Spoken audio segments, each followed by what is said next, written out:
ไม่สูงค่ะเมื่อได้ก็มาแจกตอนดาก้นตีใครผิวขาวผิวห้างดีในคณะก็จะเป็นชุดในเลยค่ะในคณะอันนี้สามารถหาซื้อเลยดีเซเว่นในคณะสกูเป็นเน็ตก็เดอยู่ดีเซเว่นค่ะยาก็นำเกลือค่ะนะน้องออมได้ใจจอมชีวิตประจำวันเย้าในตัวเร็วในคณะอำว่าล่างน้ำว่าสีตัวในคณะอันนี้น้องออมใจมาเลยค่ะทั้ง2-3 ปีแล้วค่ะนะยังก็มีก็น้องออมแกถามว่านาสูมีสิวสูใจสะปุ๋ยสังสูใจอย่าล่างนาอีสังในคณะน้องออมใจอันในยาวในตัวเร็วในคณะล่างนาคณะก็เพราะว่าเขาลูกมากลางในเนี่ยก็ล่างปัน2 รอบค่ะนะล่างปัน2 กัมแล้วก็เพราะว่าเขาอาบน้ำกลางค่ำเนี่ยก็ล่างปัน2 กัมค่ะนะเพราะว่าแค่มันสะอาดแค่มันมดใสดีเนี่ยก็ล่างปัน2 กัมในคณะใจสะเปียนในสีล่างปัน2 กัมในคณะใจ1 อีกแกก็มันปวกนะคณะอันในคณะเมื่อในน้องออมเดมาสอนลอกลายผสมมันว่าที่เฮ็ดจังหือในคณะอันที่เขาหรู้ใจได้ก็จะเป็นเตาอันในคณะกซื้อไรดีล้าน20ในคณะอันใน20 บาทแค่คณะยาก็นำเกลือหาซื้อเลยดีเซเว่นเหมือนกันค่ะกับสบู่ในคณะเอาค่ะนั่งสุดก็เข้ามาแกะสบู่ก่อนค่ะนะ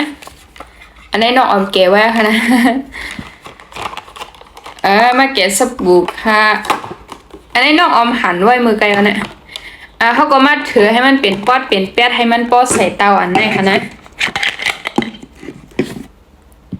อันนี้ก็ค่ะน้องออมหั่นเป็นน้องออมถือเป็นเรียบร้อยค่ะเนาะหั่นหน้าเถื่อมว่า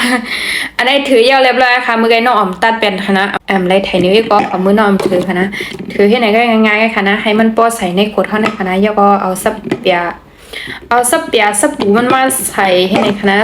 ใส่หมดค่ะนะสบู่จังไหนหอมไปแจ้วค่ะมือน้องออ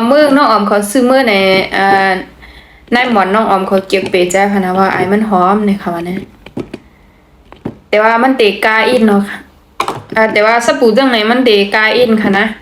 50 ไป40 ไปก็มัวนะคะว่าใส่ทับเปียมันยาวๆเนี่ยก็ขึ้นมาย่าน้ำเกลือเขาใส่ค่ะนะโอ้ my god ยาก็เทใส่เลยค่ะใส่ให้มันเต็มขวดค่ะนะ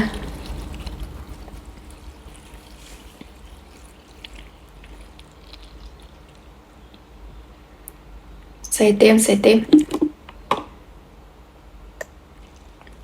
อันนี้น้ำเกลือในเตาเรียกมันก็เต็มมีอยู่ค่ะนะอันนี้จะเป็นเตาใหญ่ใส่ก็ได้นึงเนี่ยค่ะนะยาก็อบผ่ามันค่ะ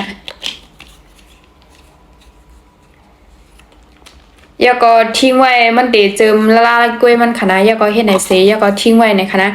เพราะว่ามันเจิมยาวไหนก็มันเดเป็นสีส้มค่ะนะก็เดเหมือนสบู่ในค่ะนะอันนี้ค่ะก็เฮ็ดไหนก็ยาวเรียบร้อยค่ะนะทิ้งไว้ประมาณ2-3 ชั่วโมงมันนั้นก็1 คืน5เนี่ยก็เจ้าแล้วค่ะนะบ่ว่ามันไปเจิมในเฮาสามารถใจไหลอยู่ใจไหลอยู่ค่ะนะแต่ว่ามันเต็มบ่ปกจังนั้นเรียบร้อยแล้วค่ะบ่ว่าไผแค่ให้ผิวขาวผิวเนียนเนี่ยก็สามารถใจไหลค่ะนะก้นมีหน้าสิวก็ใจไหลค่ะนะสิวเฮาได้แห้งเนี่ยค่ะนะ